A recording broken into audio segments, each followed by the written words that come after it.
ऐसे ही प्यार आपका मिलता रहे, मजा आता है। कभी तबीयत खराब में भी आपका साउंड रहता है तो तकलीफ नहीं देती है।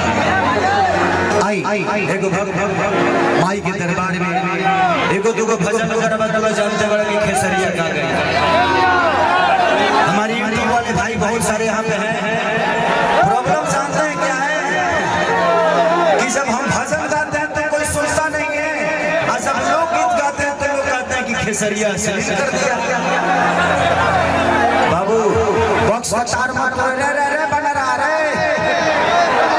भाई, बड़ा मिस्त्री तू ना उतर बेटा, उतर जो बेटा, उतर जो, ना तो अंतरिक्ष में निकल जो, ये से ऊपर निकल जो। आई आगे से यार बैठो ना, किस्सा चलता जाना भगत के भैया प्लीज बैठिए। तब जहिया होता है राजा,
पागल भैया पे कुर्सी बना दी थी कि माई के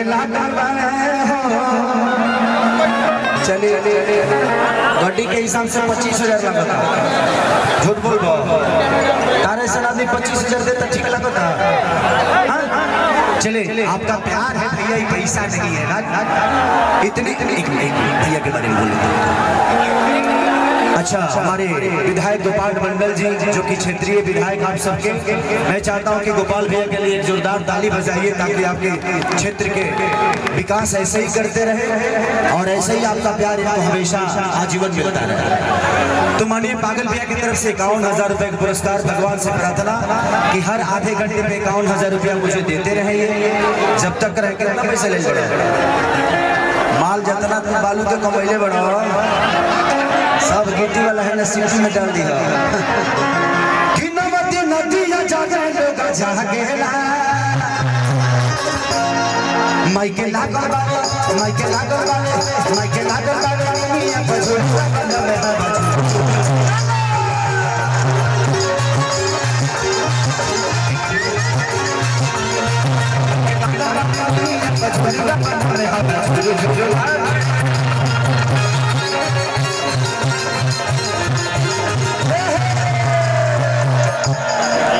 भैया जब तक मैं इनको देखूंगा नहीं तब तक मैं गा नहीं पाऊंगा, तो या तो आप यहीं बैठिए और नहीं तो यहाँ से साइड हो जाइए।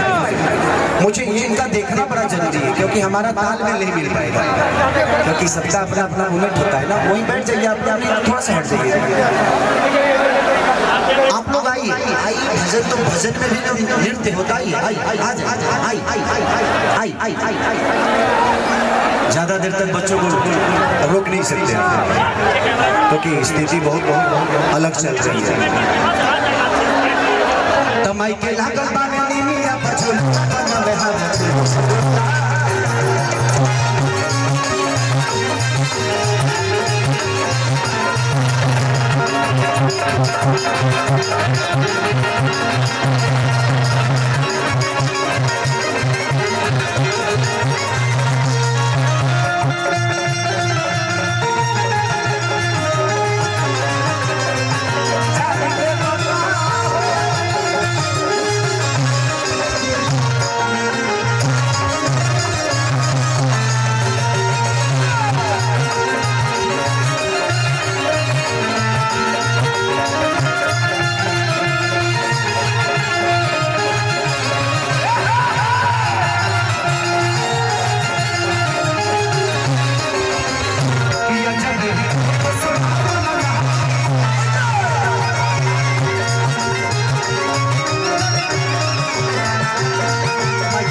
सुरक्षा में है। हमारे जितने भी बाउंसर भाई हैं प्लीज बैठ जाइए, नहीं तो आप पूरे रात इनको बैठाते रह जाओगे, नहीं बैठे, क्योंकि एक आदमी होटल में बैठा देंगे, यहाँ 5 लाख की भीड़ है भाई, इस 5 लाख को आप 25 लोग कंट्रोल नहीं कर पाओगे, तो लोगों को देखने दीजिए, मजा ले जाने, ठीक है।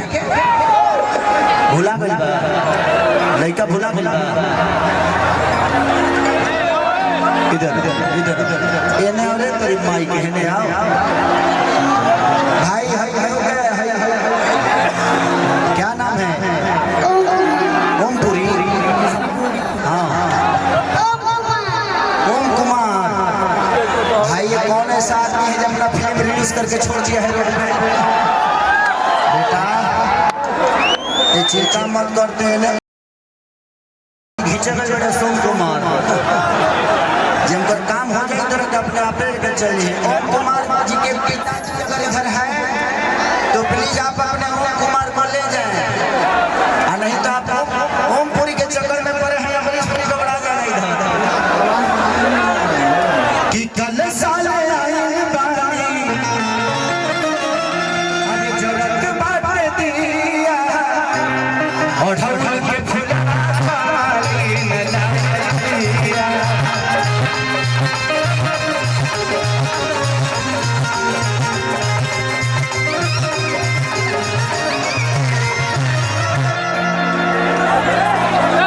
आपको एक काम दे रहा हूँ, यहाँ से लोग हटा प्लीज, यहाँ से लोग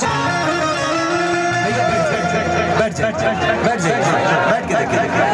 अरे जहाँ दिया और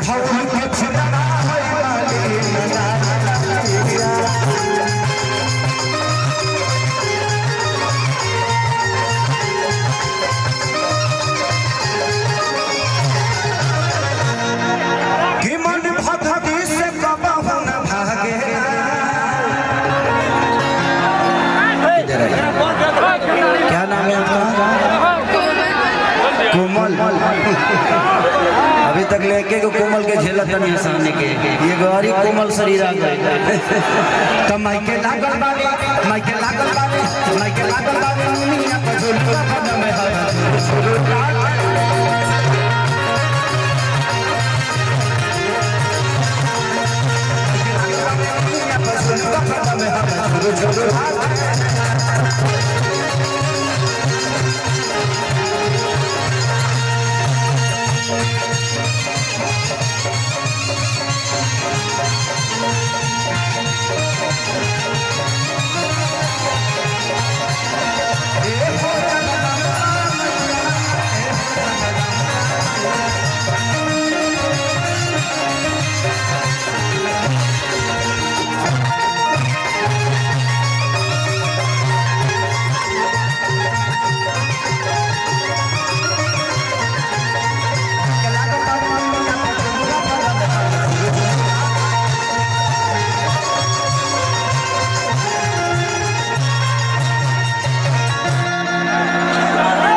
माई के मंदिर दिखाएगा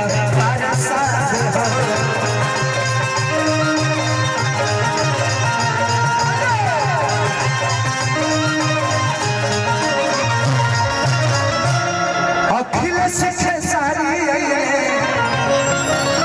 बेदर्दी आजाद हो, माई के खाए मंदिर में बरसा